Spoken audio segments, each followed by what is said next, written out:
ምዕራፍ 29 እግዚአብሔር በኮሬብ ካደረገው ቃል ኪዳን ሌላ በሞዓብ ምድር ከእስራኤል ልጆች ጋር ያደርገው ዘንድ ሙሴን ያዘዘው የቃል ኪዳኑ ቃሎች እነዚህ ናቸው።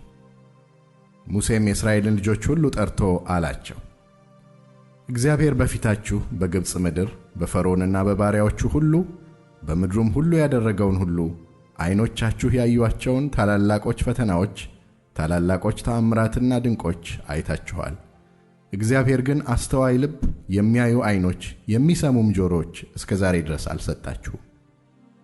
40 ዓመት በምድረ በዳ መራኋችሁ፣ ልብሳችሁም አላረጀባችሁም፣ ጫማችሁም በእግራችሁ ላይ አላረጀም።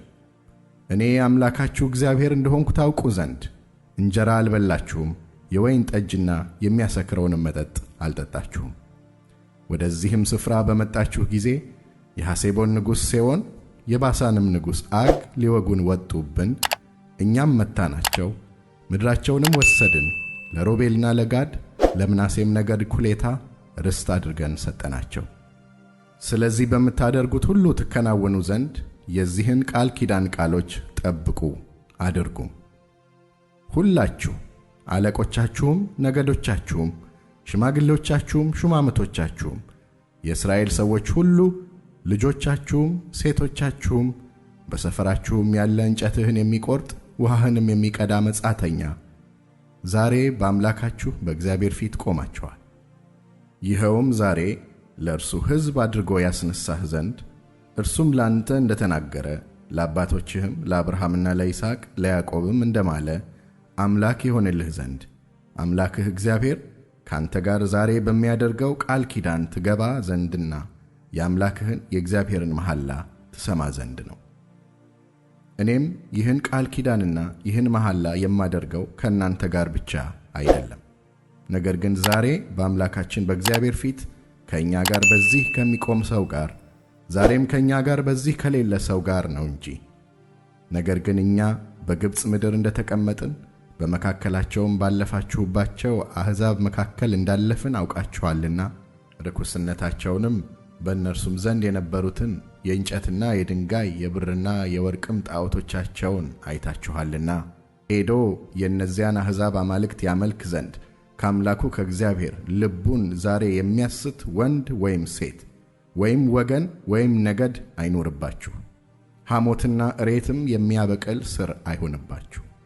የዚህንም እርግማን ቃሎች የሰማ ሰው ምንም እንኳ በልቤ ደንዳናነት ብሄድ ለጥማቴም ስካር ብጨምር ሰላም ይሆንልኛል ብሎ ሰውነቱን በልቡ የሚባርክ ቢኖር የእግዚአብሔር ቁጣ ቅንዓቱም በዚያ ሰው ላይ ይጤሳል እንጂ እግዚአብሔር ይቅርታ አያደርግለትም።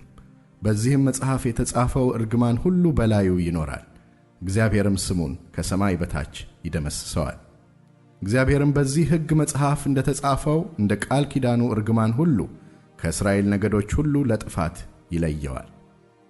ከዚያም በኋላ የሚነሣ ትውልድ ከእናንተም በኋላ የሚሆኑ ልጆቻችሁ ከሩቅ አገርም የሚመጣ እንግዳ የዚህን አገር መቅሰፍት እግዚአብሔርም በእርሷ ያደረገውን ስቃይዋን ምድርም በሁለንተናዋ ዲንና ጨው መቃጠልም እንደሆነባት እንዳትዘራም እንዳታበቅልም ማናቸውም ሳርና ልምላሜም እንዳይወጣባት እግዚአብሔር በቁጣውና በመዓቱ እንደገለበጣቸው እንደ ሰዶምና ገሞራ እንደ አዳማና እንደ ሲባዮ እንደሆነች ባዩ ጊዜ አሕዛብ ሁሉ እግዚአብሔር በዚች ምድር ስለምን እንደዚህ አደረገ? ይህስ የቁጣ ታላቅ መቅሰፍት ምንድር ነው ይላሉ። ሰዎችም እንዲህ ይላሉ፣ የአባቶቻቸው አምላክ እግዚአብሔር ከግብፅ ምድር ባወጣቸው ጊዜ ከእነርሱ ጋር ያደረገውን ቃል ኪዳን ስለተዉ ሄደውም የማያውቋቸውና ያልታዘዙትን ሌሎችን አማልክት ስላመለኩና ስለሰገዱላቸው ስለዚህ በዚህ መጽሐፍ የተጻፈውን መርገም ሁሉ ያወርድባት ዘንድ የእግዚአብሔር ቁጣ በዚህች ምድር ነደደ። ዛሬም እንዳሉ እግዚአብሔር በቁጣና በመቅሰፍት በታላቅም መዓት ከምድራቸው ነቀላቸው፣ ወደ ሌላም ምድር ጣላቸው። ምስጢሩ ለአምላካችን ለእግዚአብሔር ነው። የተገለጠው ግን የዚህን ሕግ ቃሎች ሁሉ እናደርግ ዘንድ ለእኛ ለዘላለምም ለልጆቻችን ነው።